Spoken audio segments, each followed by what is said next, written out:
It's Service Academy time. Do you have Senator Manchin's Service Academy application? Have you been in contact with the Service Academy representative? Admission to Service Academies is highly competitive and requires a congressional nomination. That's why Senator Manchin is hosting this year's Academy Connection. Make sure West Virginia students are prepared and connected to the most up-to-date resources. Senator Manchin's Virtual Academy Connection will connect you with service representatives from each academy and provide inside information to students so that they can better prepare. Our first segment will be full of important information, so grab a pen and get ready to take notes. Please welcome our host, Michael Garcia. Hello, my name is Michael Garcia. I've been regional coordinator in North Central West Virginia with Senator Joe Manchin's office since 2017. I graduated from West Virginia University and was the Mountaineer mascot while I was there. I joined the West Virginia Army National Guard in 2019 and recently received my commission as a second lieutenant after graduating from the traditional officer candidate school program. Today, we're speaking with representatives from the U.S. Service Academies about important information for applicants. Please welcome Captain Nicole Carter from the U.S. Military Academy, Ben LeBrun from the U.S. Naval Academy, Second Lieutenant Lynn Jad from the U.S. Air Force Academy, and Lieutenant Commander Chuck Wheeler from the U.S. Merchant Marine Academy. Let's start with major deadlines. Can you each share deadlines that students should be aware of if they are applying to the Academy this year? At the U.S. Military Academy, our application deadline is January 31st, and the deadline to become medically qualified is April 15th. At the United States Air Force Academy, the pre-candidate questionnaire opens up March 15th and it closes December 31st. April 15th is the deadline to accept all USAFA appointments and prep school appointments. The U.S. Naval Academy, our deadline to make a new application is December 31st, and our deadline for all applications and nominations is January 31st. And at the United States Merchant Marine Academy, our deadline is February 1st, one day later. And for medical qualifications, it's April 15th. Let's talk about DoD and medical exams. What should students know?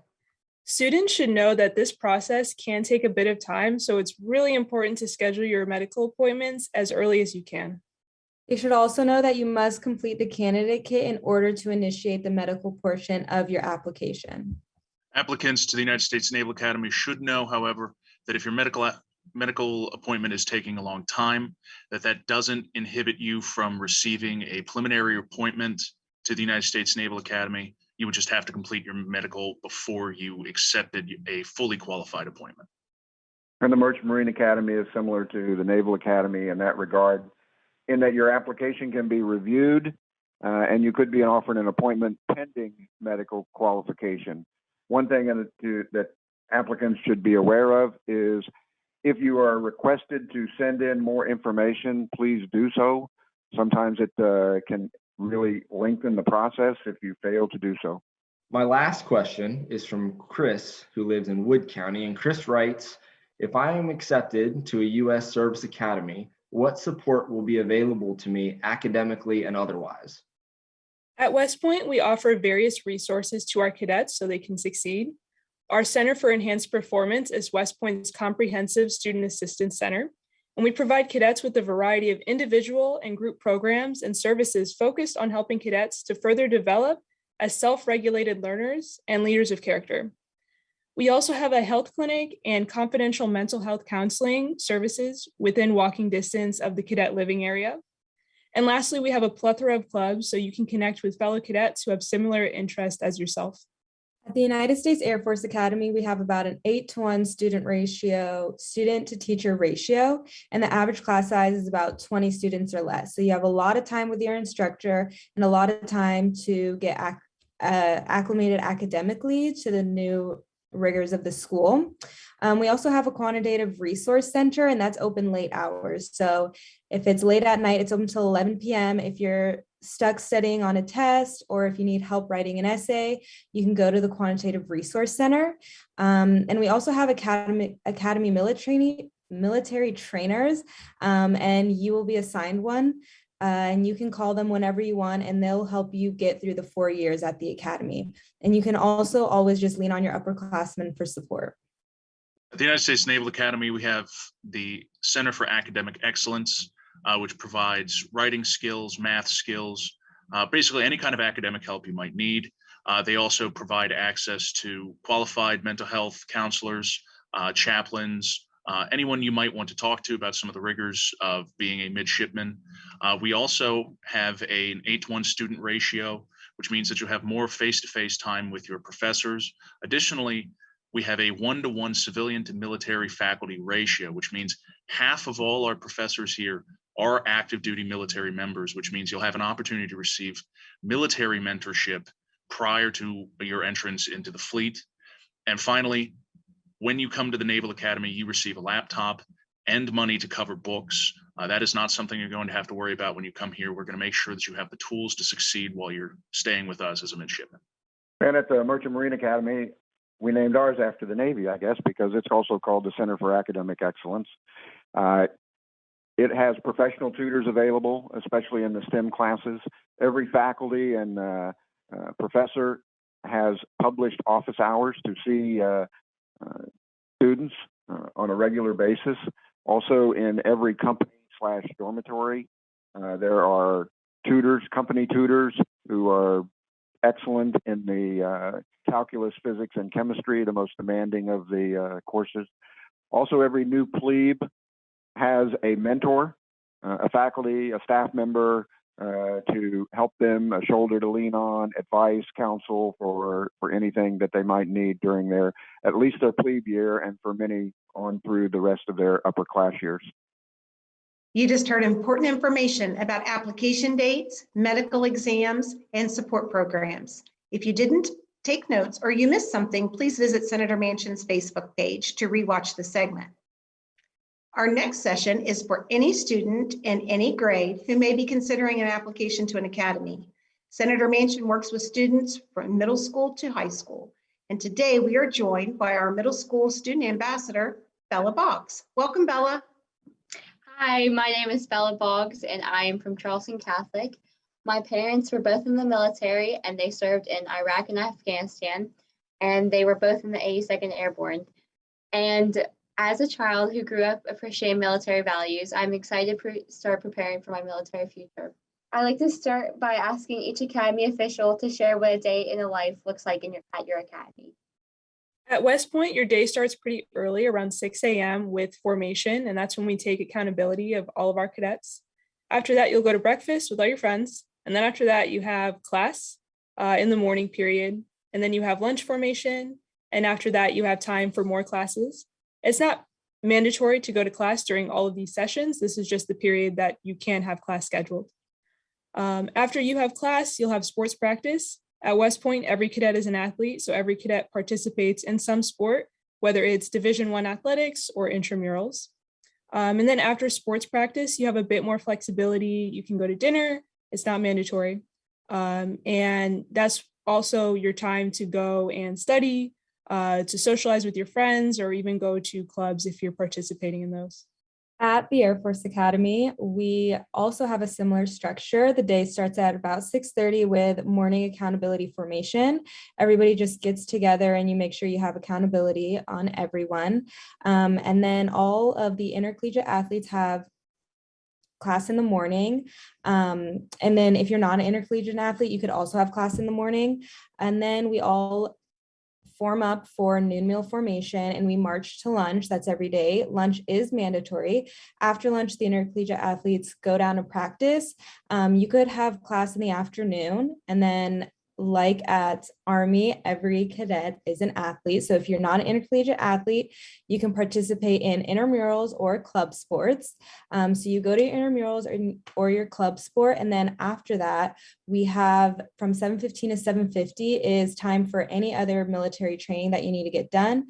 And then at 7:50, that's your time back. You can study, you can hang out with friends, you can go get dinner. And then TAPS, which is the end of the day, is at 11 p.m.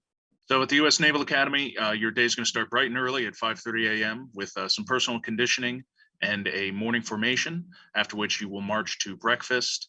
followed by 4 academic periods of approximately an hour each.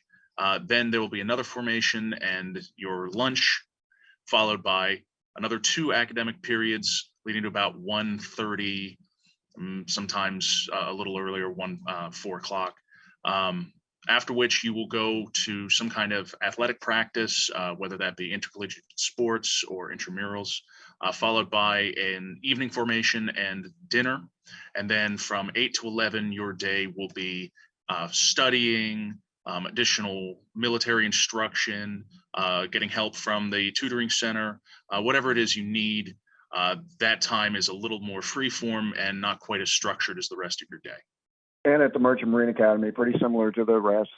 Your day has a mandatory start time of 6. Many are up before that to get their personal hygiene items accomplished. The only real mandatory formation as far as during the day and meals is concerned is the lunchtime formation. Breakfast and dinner are optional, meaning there's no roll or no formation. Lunch is mandatory seating. Sports are not required here. If you're an athlete and on a sports team, that's well and good. If you choose not to participate in the sport, that's okay as well here. In the evening, there is a mandatory study hall for plebes, and there's a mandatory lights out that gets a little bit lenient at midterms and finals. Thank you guys for your responses and for your service.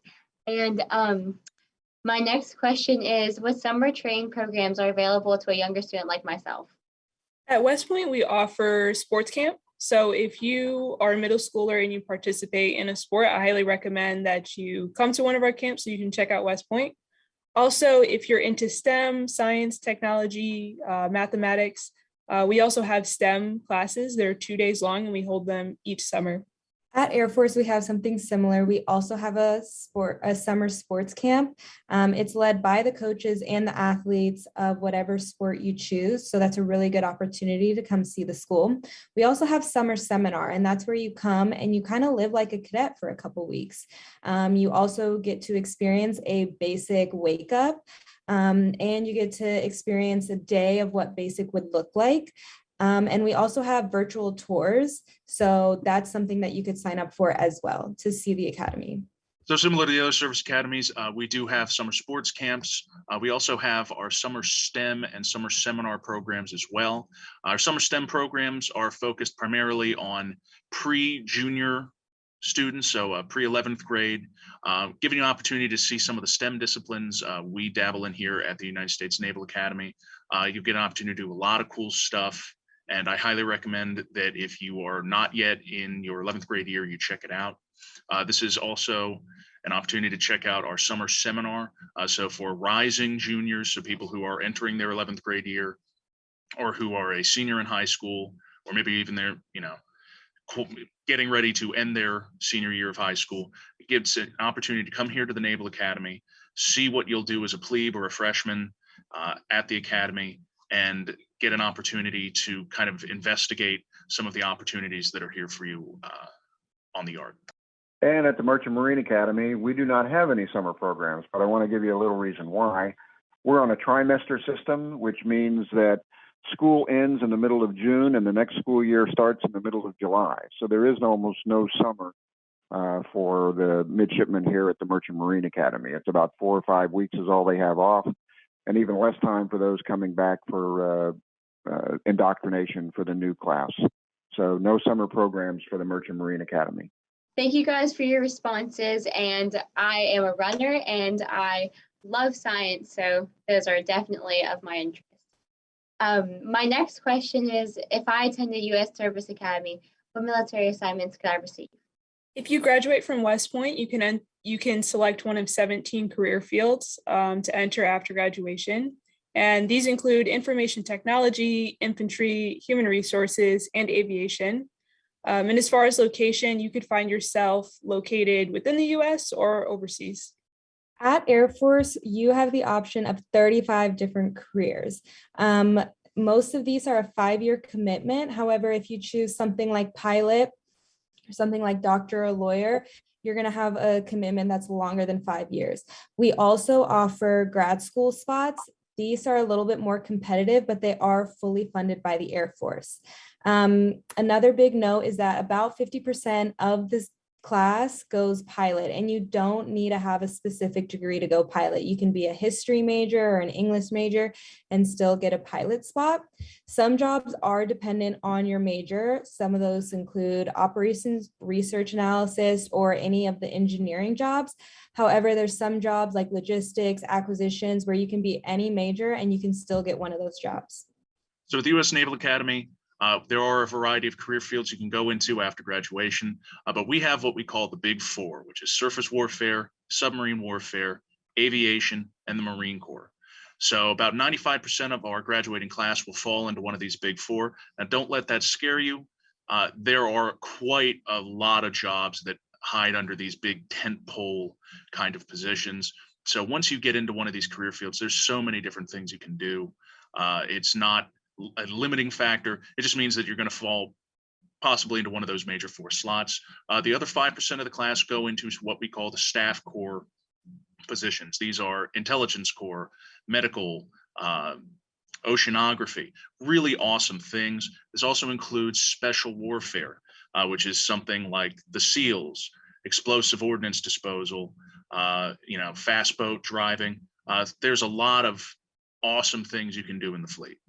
And at the Merchant Marine Academy, this is one of the significant differences between us and the DoD service academies. 2/3 of every graduating class typically go into the civilian maritime industry, working for companies like Maersk, Exxon, Shell, British Petroleum, in maritime related positions on ships, ports, harbors, etc. The other 1/3 go active duty military. Another big difference is that they can choose any branch of the service that they want. They work with military liaison officers from the various branches to secure the type job that they want, be it a pilot, be it intel, surface warfare officer, whatever. They're commissioned just before graduation, and they wear the uniform of the service they've selected to graduation. Then they go directly to their training, just as if they would have graduated from the DoD service academies. Hi, I'm sorry, but I have an additional question because I'm very, very interested. But how do I sign up for a sports camp? So you can sign up for sports camps at West Point by going on to goarmywestpoint.edu and locating the sports team and seeing if they're offering sports camp that summer. Due to the pandemic, we actually haven't offered sports camp the last 2 summers, but hopefully soon we'll be able to host them again. Similar to West Point, for Air Force, you would just go to Go Air Force Falcons and just look at what sport you want to be a part of for the summer, and then just go ahead with the application. So for the Naval Academy, you can go to usna.edu and check out our summer programs tab. It'll be at the top of the screen when you get there. You can also go to navysports.com and you can look at some of the sports that might be hosting their own camps during the summer. And at the Merchant Marine Academy, there are no summer sports programs as well. For the aforementioned reason is there's almost no summer. One other distinction with regard to sports, though, is that the Merchant Marine Academy, unlike the DoD schools, is a Division III school. So you might keep that in mind as well. Thank you, Bella. Those were great questions for students watching who are interested. I hope each student listening will reach out to Senator Manchin's office for more information. Call us at 1-304-342-5855. You can also send an email with questions to academy@manchin.senate.gov. Thank you for joining us and good luck in your military future.